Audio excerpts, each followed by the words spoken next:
Blog Talk Radio.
Welcome to a very late show.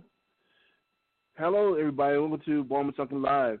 Your host, Dr. Q. Co-host is me, Aaron Green. And like I said, sorry for delay and difficulties. This is our late show. Let me see your schedule if everyone stick by it. We are having... I guess it's time for what's new in Baltimore. Unless you want to talk about Sick and Tired or the Black History Minute. Let me do Black History Minute, then we do Sick and Tired. And then we can do what's new in Baltimore, be like the same old shit every time. No, the date. Let me give you Black History. The date was pretty good. So what happened? Mr.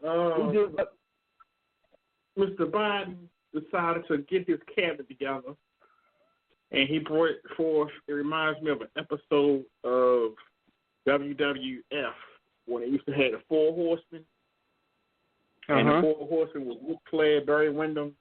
I forgot the other two, but they were like people who were. You look at them and you was like, oh my God, he just was threatened with the face of death. Well, he got John Kerry on his cabinet, and I said, God damn it, John Kerry is where we started with the problem. John Kerry was the Secretary of State that went over there to China and said, well, I couldn't get them to stop making the nuclear bombs, but we got them to slow it down. And everybody said it was a great idea. No, it wasn't. You left the mess for Trump to deal with. And now what's going on? Now we're going right back to John Kerry again on the cabinet. Then you got this, like I said, the Democrats is all about making history. They ain't about doing nothing for good. They ain't about doing nothing for progress. It's about making history. And what they say, oh, we got the first woman Hispanic or Native American or Indian or whatever they said to serve in the White House. That's a damn lie. The first Native American to serve in the White House was Buffalo Bill or something. I can't think of the guy's name. But that was the guy who came to America and made the establishment of making the Indians exempt from government. And that's why all the Indian plantations are exempt from taxation, exempt from government law, exempt from the U.S. Constitution, exempt from the practice of law. So technically, if you want to be serious, she shouldn't be on a cabinet because she's trying to uphold some laws that mean nothing to her or her people. So that's the dumbest thing I've ever heard of. Oh, we got the first black Indian. Why would a Native American give a damn about laws for the country people or the country men that took the country from their country people? That don't make no sense. But like I said, it's all about history making and not about progress. So Then you got another cabinet member. First of all, the whole thing is backwards and reckless because you made all this think about transitioning because you're trying to find out what the doctors know for the coronavirus so that your doctors can pass the baton and this, that, and that. First thing he did when Trump said you can go ahead and begin the transition, he putting cabinets together.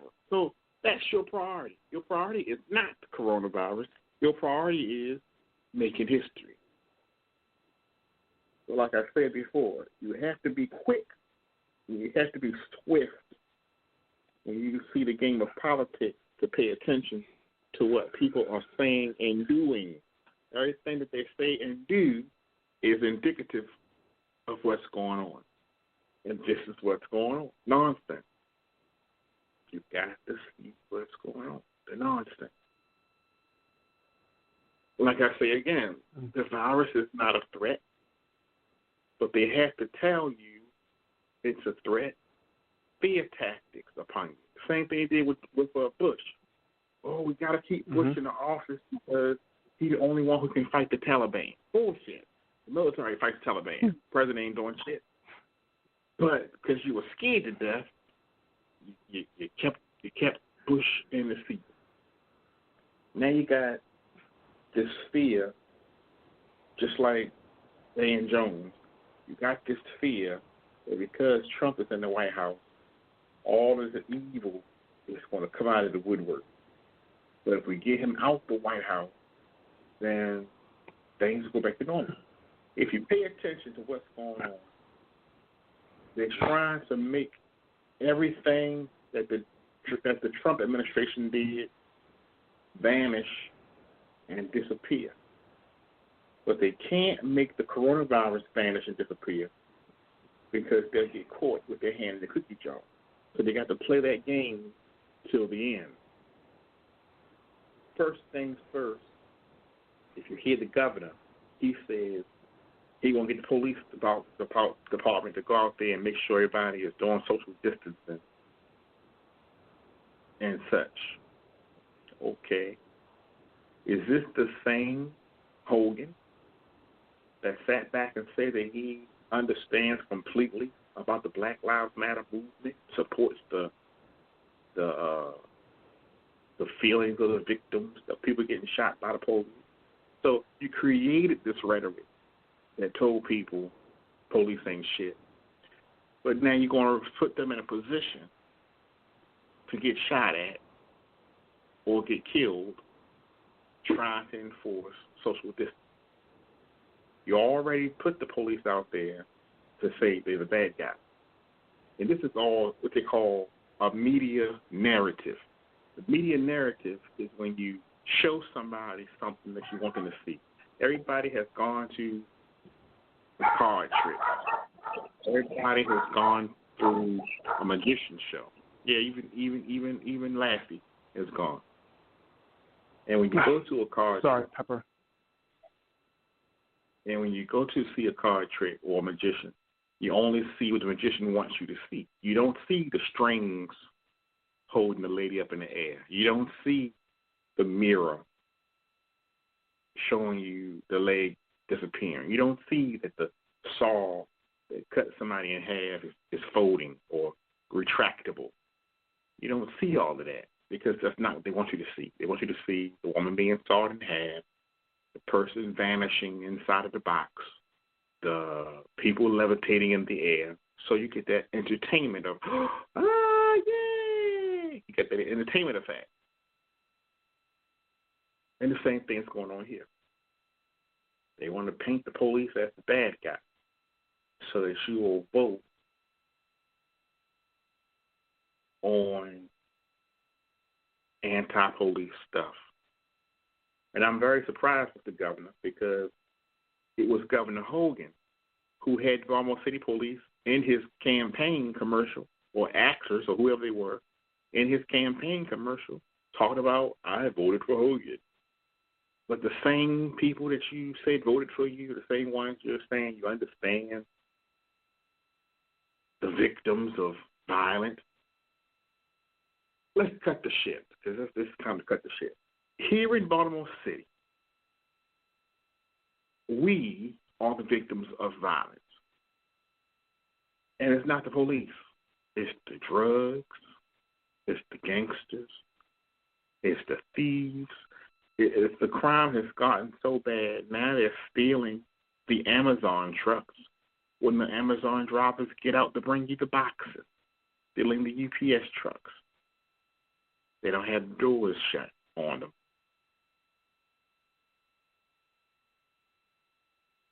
And now everybody is saying we got to work together so that the incoming mayor, Brandon Scott, can help turn the city around. I'm tired of hearing about that. The turn the city around is going to require you yourself, not the Census Bureau. You need to go door to door yourself, get the whole goddamn the police department. That's the only way to get done. And take a clipboard and go door to door and find out who lives in every house, what complaints and concerns they have. Put that all inside of some type of a directory.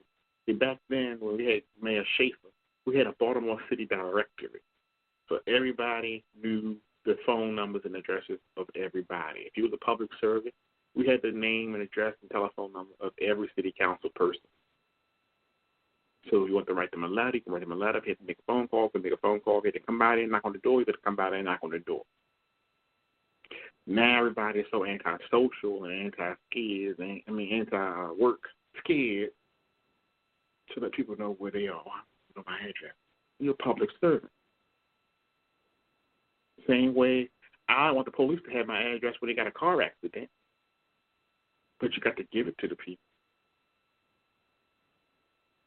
I don't have the right to privacy when something happens. And I'm not a public servant. And I think all the information should just be your name, driver's license number, make and model of the car insurance, name and number,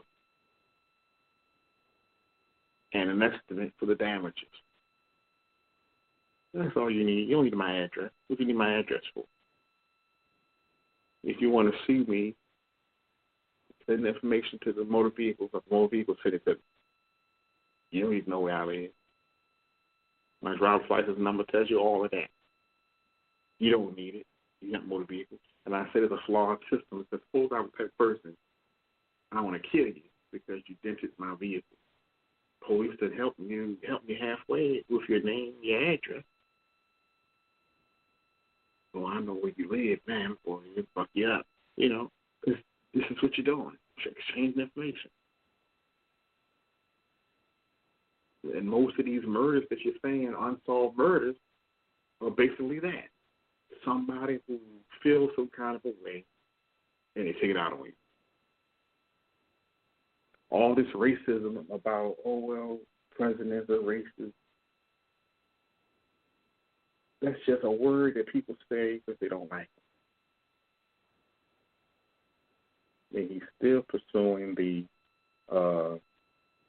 vote. This is why I say just pack it up and go home. Even if you prove the fraud, the news media is constantly saying that there's no case. The news media is constantly saying you don't have proof. The news media is constantly saying you're prolonging whatever. Now, this is you have to do your own research. Now, when you go to C-SPAN says President does have a case.